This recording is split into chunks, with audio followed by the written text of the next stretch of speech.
Allez, on va s'intéresser à la une de l'Express cette semaine. La une de l'Express qui nous a tous frappés, c'est ce lycée en état de guerre, un lycée qui s'appelle le lycée Gallieni, qui se trouve à Toulouse.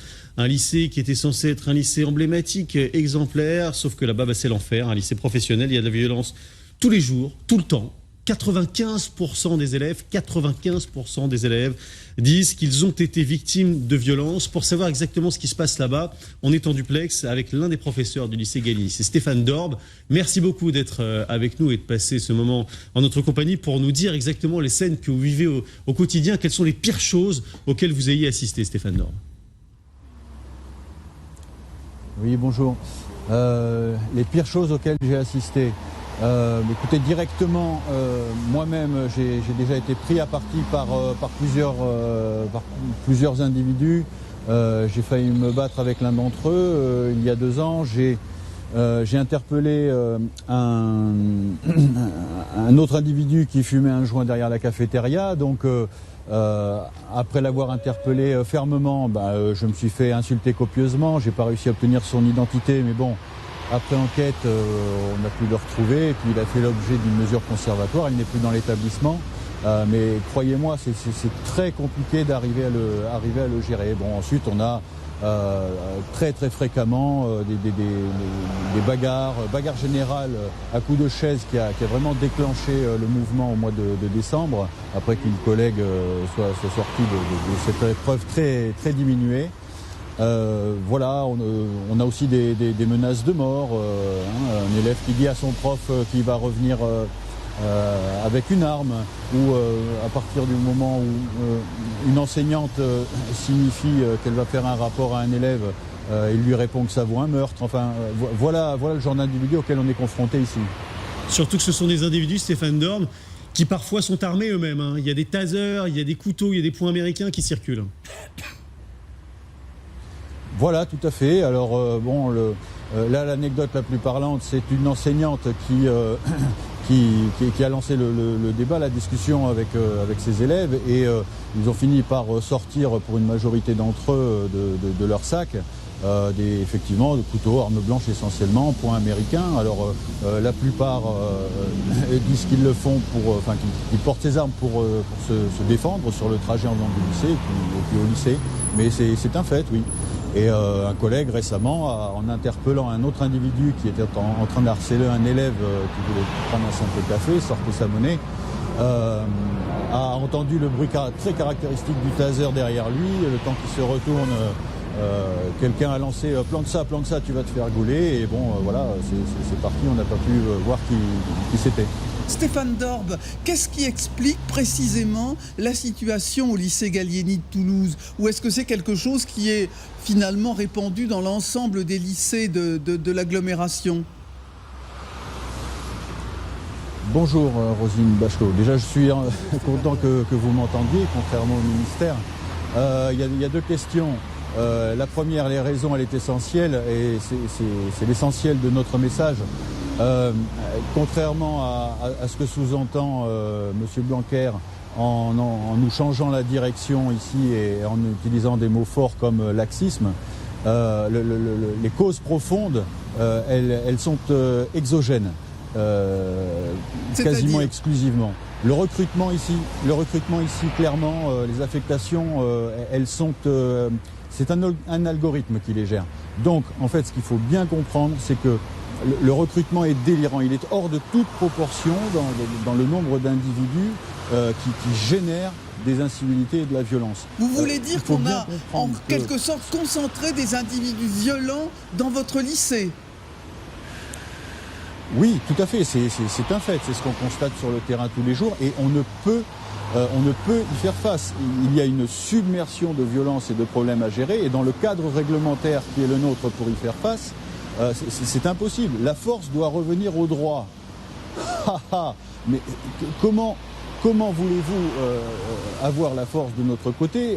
On n'est pas du tout en supériorité numérique. Un professeur face à 30 élèves ne peut gérer les 10 qui sont sous tutelle judiciaire non pas parce qu'ils sont en danger, mais parce qu'ils mettent les autres en danger et qu'ils ont un casier judiciaire. Et la multitude d'élèves qui viennent de SECPA essentiellement, donc de classes adaptées, qui ont des problèmes de comportement et des problèmes scolaires lourds, vous comprenez ? Il y en a même, Stéphane Dorbe, qui sont sous bracelet électronique. Il y en a même un, semble-t-il, qui attend son procès en assises. Ce sont des cas vraiment lourds qui sont dans votre établissement. Ce sont des caïds, des délinquants.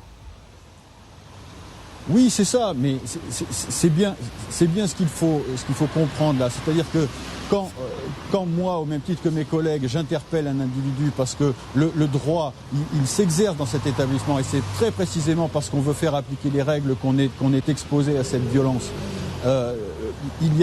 On ne peut pas tolérer que soit remis en cause non seulement la responsabilité, mais surtout l'abnégation des personnels qui travaillent ici, sans lequel le lycée aurait explosé depuis bien longtemps, je peux vous le garantir. On va écouter, si vous le voulez bien, ce que vous a répondu Jean-Michel Blanquer, le ministre de l'Éducation nationale, qui a été interrogé sur ce dossier de l'Express hier. C'est quelque chose d'inacceptable qui est là, et il y a eu du laxisme, il faut bien utiliser les mots qu'il faut. Le sujet n'est pas un problème de moyens humains. Il est, comme souvent dans l'éducation nationale, le sujet, il est moins matériel qu'immatériel. C'est un enjeu humain. Et donc, et parmi les enjeux humains en matière d'éducation, il y a le fait de faire respecter les règles, et c'est exactement ce qui va se passer. Il doit y avoir des sanctions pour les élèves qui font n'importe quoi. Ça n'a pas été fait, je le dis, dans les mois, voire les années précédentes. Oui. Maintenant, on va mettre un stop à ça, et mon message, il est vis-à-vis de tout le monde dans ce lycée. Est-ce que vous lui faites confiance au ministre quand il vous dit ça, Stéphane Dorbe ? Non, clairement non, absolument pas. Je vais être très clair. Là, ici, on a une conjugaison de facteurs, outre ce recrutement délirant, qui fait que, clairement, les professeurs... Non, mais entendez bien qu'on fait cours à main nue ici. Vous entendez ce que je vous dis ?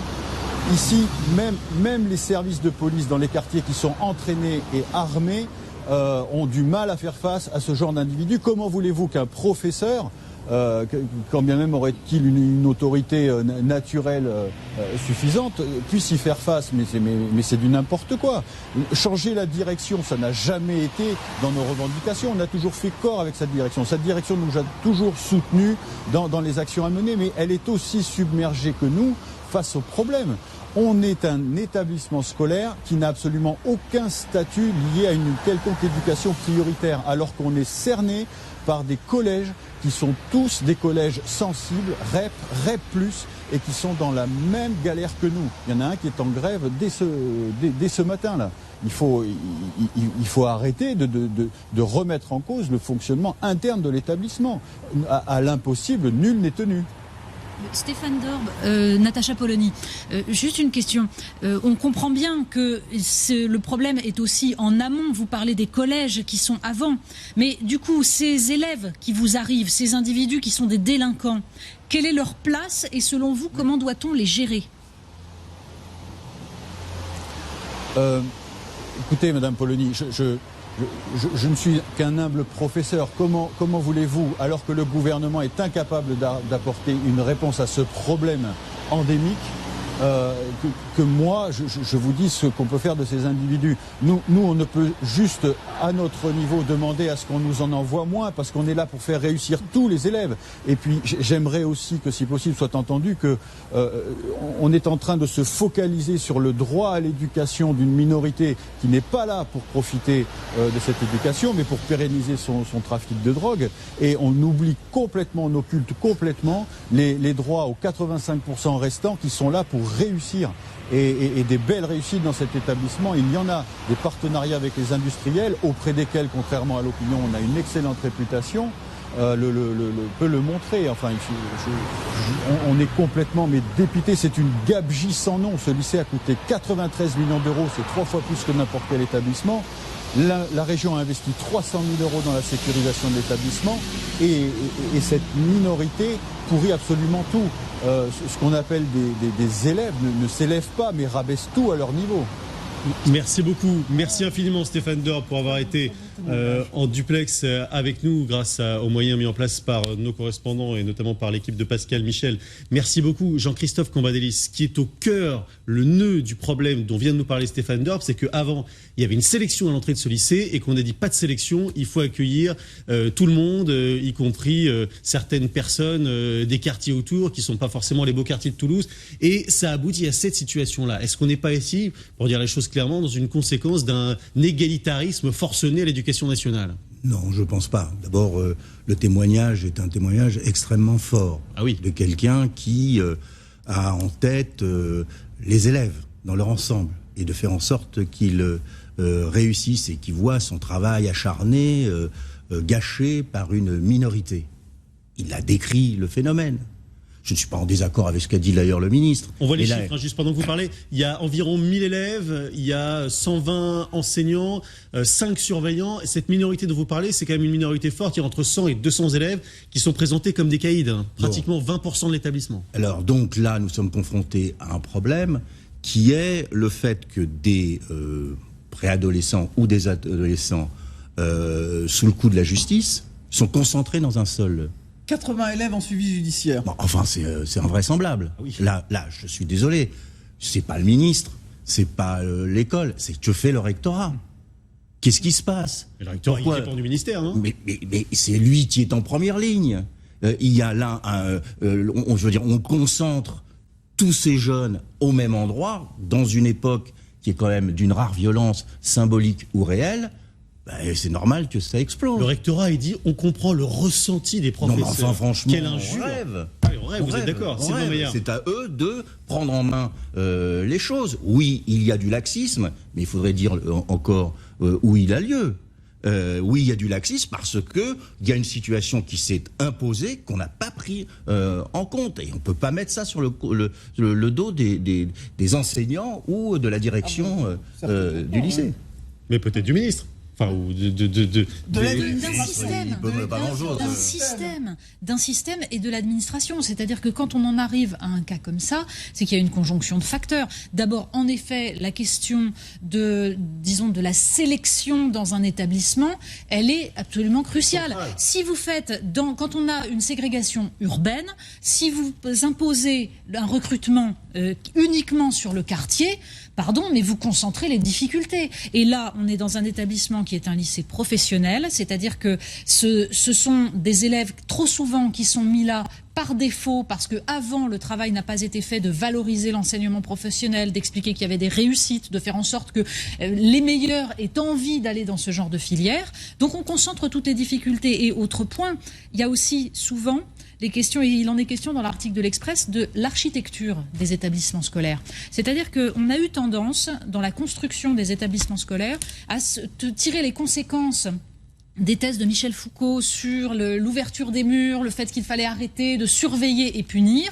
Et donc, on a fait des établissements ouverts. C'est magnifique, c'est très beau. Mais en termes de gestion de la violence, c'est infernal. Il faut regarder comment étaient faits les lycées autrefois. Ils étaient plus faciles à surveiller. Donc, quand on a peu de surveillants, il vaut mieux avoir un établissement qui est construit en synoptique, c'est-à-dire fermé, certes, mais où on peut voir plus facilement tout ce qui se passe. Ce sont des détails comme ça, mais ça joue aussi. Une réaction sur Twitter, quelqu'un qui nous dit ce qu'on voit là, c'est le résultat de 30 ans de bien-pensance à l'école. Les enseignants se prennent de plein fouet le résultat de cette politique de tolérance, entre guillemets, qu'ils ont instaurée. On récolte ce que l'on sait, mais il est à craindre que les établissements scolaires soient un microcosme de l'avenir de notre pays. Sylvain Maillard. Bon, vous avez entendu la réponse à Jean-Michel Blanquer. Très très beau témoignage et qui évidemment nous touche tous parce qu'on sent la douleur de quelqu'un pleinement investi dans sa mission et qui en est empêché. Moi après je voudrais sortir de la bien-pensance là qu'on a pu dire sur le plateau clairement. Des jeunes de 16 ans, 17 ans, ils sont en suivi judiciaire. Donc c'est déjà des jeunes qui sont en difficulté. D'abord, ils ont droit à une éducation. Qu'on soit bien clair, dans ce pays, on a le droit à une éducation. Deuxième chose... il faut les laisser dans l'établissement. C'est obligatoire jusqu'à 16 ans. Je vais aller jusqu'au bout. Oui, mais attendez. Quelqu'un qui est déjà en difficulté, quelqu'un qui est déjà en suivi judiciaire, qu'est-ce qu'on fait? On arrête de l'éduquer, on dit sa place, c'est quoi? C'est dans la prison. Ceux qui sont à côté, sous prétexte de sauver cela. Je vais juste terminer mon raisonnement. On est dans un lycée, on a eu, où chacun d'entre nous peut avoir des enfants dans des lycées. Est-ce que un enfant qui est en suivi judiciaire, un enfant, je redis, un mineur qui est en suivi judiciaire, doit faire 50, 60, 70 km, 80 km parce qu'on les répartit différemment sur le territoire, ou bien se dire, mais à mon avis, si on fait le tour des lycées, je pense que dans bien nombre de lycées, on doit avoir peut-être pas les cas aussi symptomatiques, mais on doit sûrement avoir les mêmes problèmes. D'ailleurs, le témoignage le disait très bien que certains lycées ou collèges étaient eux-mêmes en grève. Donc, ne croyons pas. On le connaît dans d'autres. Il n'y a pas qu'à Toulouse. Moi, je pense une chose toute simple. Il faut plus de sévérité, plus probablement de surveillance, peut-être plus de policiers aussi, tout simplement, qui surveillent, qui sont là pour sanctionner, parce que parfois... Plus de sévérité. Concrètement, c'est quoi pour vous la sévérité dans ces cas-là ? Dans ces cas-là, probablement que la police puisse rentrer plus facilement dans les lycées, l'organiser. Je ne suis pas spécialiste dessus sur ce qui s'est passé, mais je sais que, en tout cas, de ce qu'on a entendu du ministre de l'Éducation, il y a un manque à un moment de connexion probablement avec les services de police et ce que l'on savait à l'intérieur du lycée, et peut-être à un moment un laisser-faire en disant ça va aller mieux. Et c'est pour ça qu'il a voulu changer la direction. Moi je l'entends en disant on n'est pas responsable, et il a raison. Il n'est pas responsable de ça. Mais à un moment, c'est un peu comme dans une autre organisation. Il faut une nouvelle direction, une nouvelle hiérarchie pour qu'on puisse insuffler une nouvelle pratique. Parce que sinon, on restera dans 1 an, 2 ans, on fera le même reportage. Si vous voyez arriver dans un établissement comme celui-là des jeunes gens qui ont en effet déjà 16, 17 ans et qui ont cumulé des difficultés pendant leur primaire et leur collège, qui ne savent plus déjà depuis des années pourquoi ils sont sur les bancs d'une école, alors on atteint ce genre de situation. La question n'est pas de mettre des policiers dans les écoles. Vous ne pourrez pas en mettre derrière chaque élève, derrière chacune des filles qui se fait agresser dans les toilettes dans ce genre de lycée. C'est pas ce que j'ai dit. Mais oui, non, on caricature pas, ne caricaturez pas ce que je viens de dire. J'ai pas dit qu'on mettait un policier derrière. Je dis quand il y a une sanction. Les sanctions dont il a parlé tout à l'heure, ce dont il a parlé, c'est-à-dire un élève qui fume du shit et un élève qui a un taser. C'est une sanction derrière policière, c'est pas une sanction uniquement de conseil de discipline, soyons clairs. Donc il faut qu'à un moment, il y ait sur des sanctions plus importantes, on ne parle pas de sanctions de cours, des sanctions plus importantes, il y a une réponse judiciaire, une réponse policière. Le problème, c'est que l'égalitarisme crée une situation d'injustice profonde, d'injustice vis-à-vis de ces... Pour vous, c'est la conséquence de l'égalitarisme. Oui, clairement, parce qu'il y a 900 élèves dans cet établissement qui sont dans un établissement professionnel, qui se sont engagés dans une voie pour essayer de s'en sortir et qui veulent bosser et qui n'arrivent pas à le faire.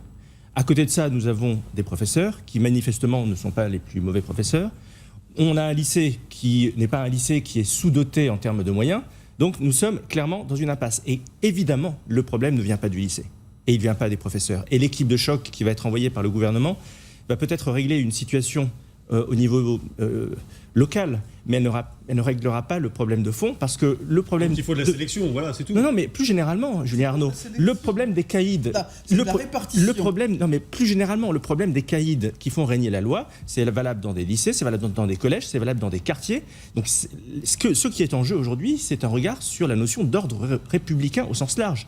Et donc, dans ordre républicain, il y a ordre. Ça veut dire que dans un lycée tel que celui-ci, quand un lycéen fout la pagaille, eh bien, il faut le virer. Point. Jean-Christophe Cambadélis. Non, moi je ne pense pas que c'est un problème d'égalité. Il peut y avoir un problème de répartition, évidemment. Je pense que c'est un problème de déresponsabilisation.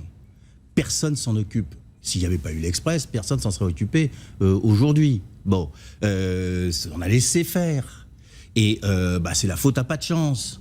Ça se passe comme ça. Et puis, petit à petit, on a un certain nombre d'éléments qui viennent s'enquister. Je répète que, normalement, le rectorat aurait dû à la fois se saisir de ce problème, mais contacter l'administration judiciaire, le suivi judiciaire des enfants.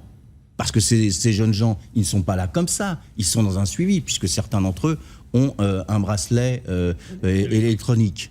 Donc, il y a un vrai problème à ce niveau-là. Et après, peut-être pas obligatoirement la police présente 24 heures sur 24 dans le lycée, mais ceux qui sont chargés du suivi, qu'ils viennent. Parce que si vous voulez que les choses se passent autrement, il faut à la fois une répartition et à la fois le suivi collectif de l'éducation de l'administration judiciaire, enfin du suivi judiciaire et de la police s'il le faut. Autant vous dire qu'il y a des dégradations très régulièrement. Le budget pour les dégradations, c'est autour de 50 000 euros pour l'année 2017, 47 000 euros précisément d'après l'estimation des différents professeurs. Natacha Polony. Oui, vous dites que tout cela, évidemment, il y a des responsabilités, etc. D'accord, ça fait, en effet, on le sait depuis 15-20 ans, hein, ce genre de fait. Sauf que quand on s'insurgeait contre ça jusqu'à présent, on retrouvait systématiquement en face de soi quelqu'un qui expliquait « Oh, d'abord, ça concerne vraiment une minorité d'établissements, donc ça n'est pas si grave ». Or, je pense que pour les élèves qui sont en train de perdre leur temps et d'être agressés, c'est très grave et il n'y a pas un établissement en France où ce soit supportable. Ensuite, on explique, mais regardez les statistiques sur la violence, elles ne se dégradent pas et c'est vrai. Pourquoi ? Pourquoi les chiffres de la violence dans les établissements scolaires ont l'air d'être à peu près stables ? Parce qu'il y a une tolérance à la violence qui a totalement bougé. C'est-à-dire que vous dites il faut signaler, il faut que les professeurs disent quand il y a un problème.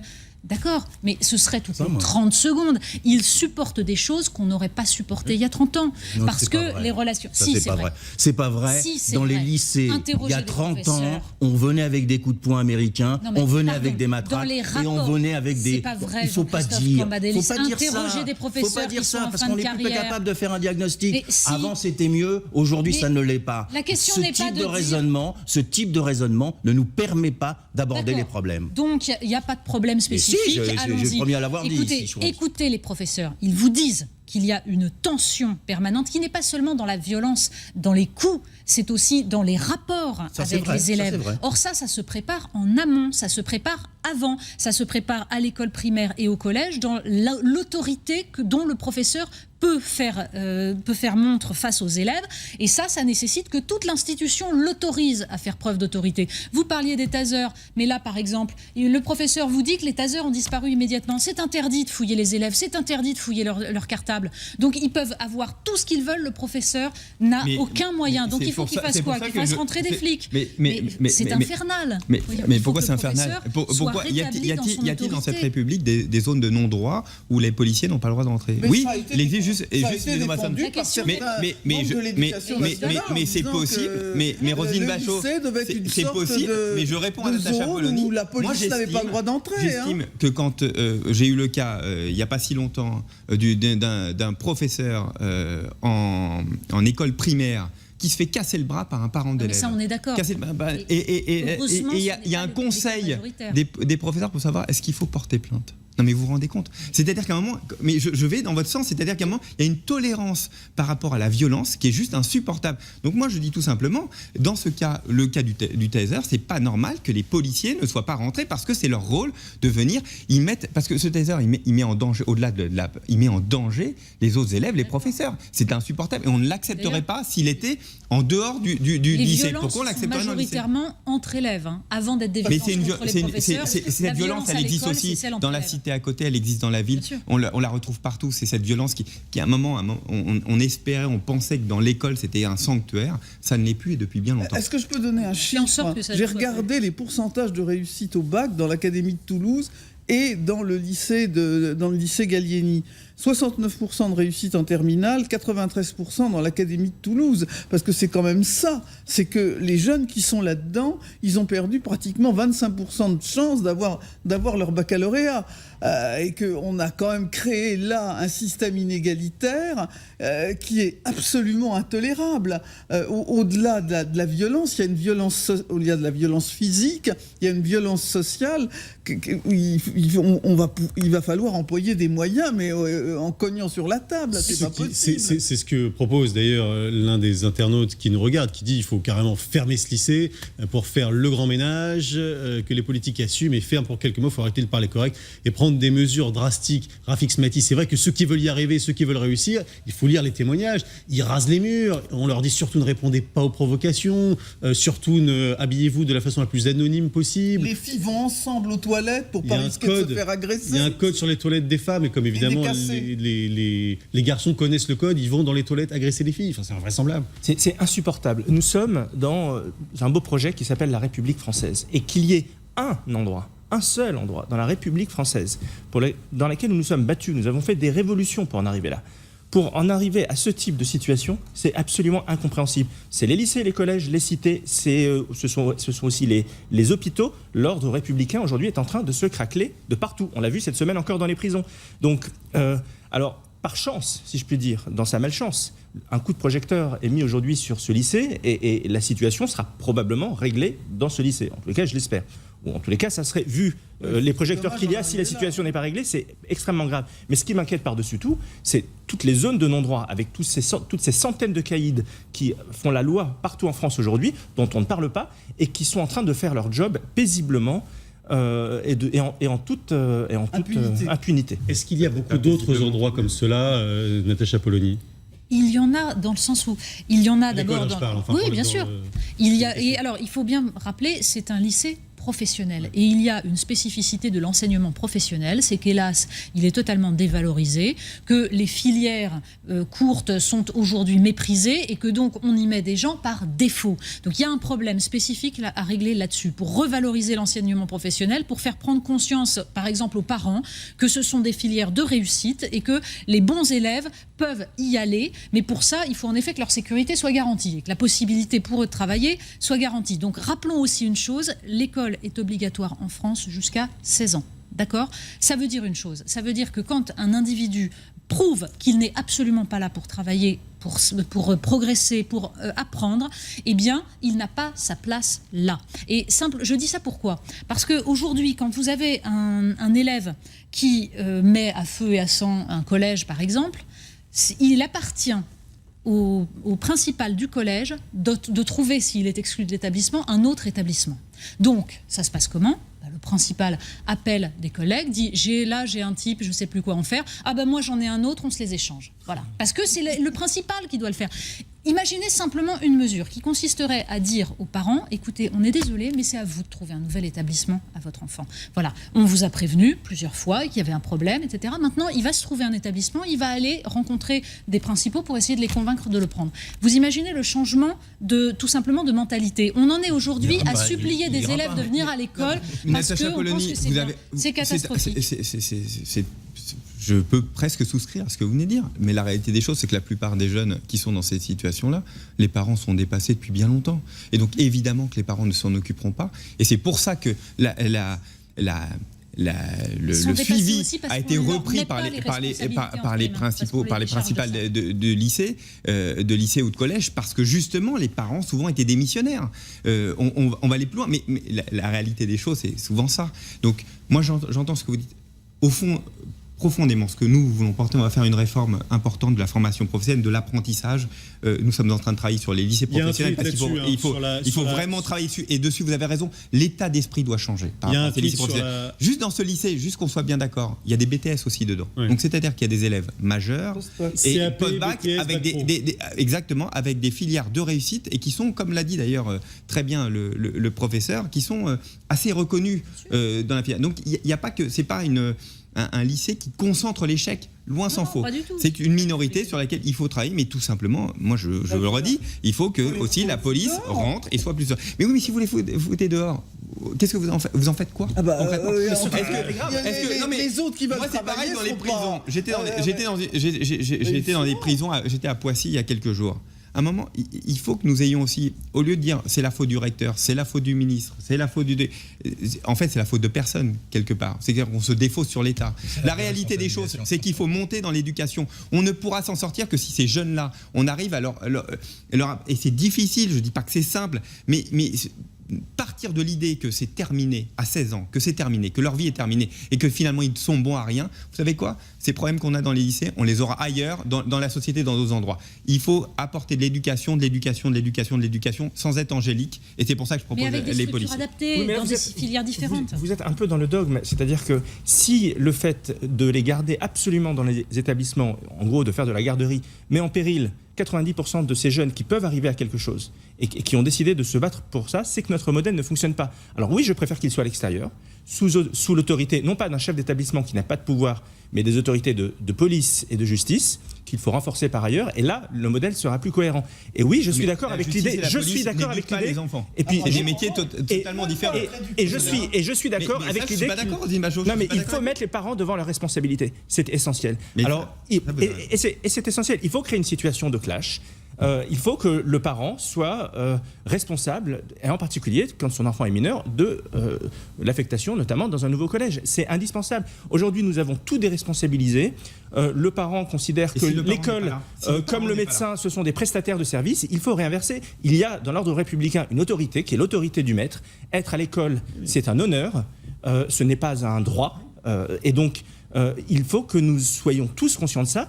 Et je peux vous dire que quand un parent sera dans la détresse et dans une impasse face à un enfant qu'il ne peut pas recaser, eh bien l'enfant se posera des questions. Absolument. Ouais. Une réaction sur Twitter sur l'enseignement professionnel. C'est vrai qu'on a l'impression de répéter ça depuis des décennies, hélas. Inacceptable que les élèves arrivent en lycée professionnel par défaut. Quel échec de l'éducation nationale. Pardon, Jean-Christophe Cambadélis, mais quand on était nous-mêmes sur les bancs du collège, c'était la même chose. On a l'impression d'entendre les mêmes choses depuis 30 ans et que ça ne bouge pas du tout, quoi. Mais bien sûr, mais vous prenez tous les parents d'élèves, on leur dit votre enfant va aller dans l'enseignement technique, il ne se bat pas pour qu'il ne soit pas dans une filière courte. Bon, c'est une réalité, il faut intégrer. Comme la violence, c'est une réalité. Les jeunes dont on parle là sont des jeunes qui sont éduqués à la fois par l'éducation nationale et par les réseaux sociaux. Ils ont la violence dans la société qu'ils ont sur les réseaux sociaux, avec la déresponsabilité là aussi qu'ils ont sur les réseaux sociaux. On peut tout dire, on peut tout faire, on peut traiter de meurtre sur les réseaux sociaux. Pourquoi dans la société on ne pourrait pas le faire ? C'est notre société telle qu'elle est aujourd'hui. Et on ne doit pas charger l'éducation nationale de régler tous ces problèmes-là. Est-ce qu'il faut mettre ces jeunes dehors alors Moi, je suis pour la répartition. Je suis pour la répartition et le contrôle. Donc pas dehors, mais dans différents établissements, quoi. Évidemment, on les dissèle, si vous en avez 20 ou 30%, évidemment, ils se tiennent les uns les autres, et puis même ils jouent les caïds par rapport aux uns et aux autres. C'est exactement. C'était limpide le discours ce témoignage de ce professeur de Toulouse. Il posait tous les problèmes.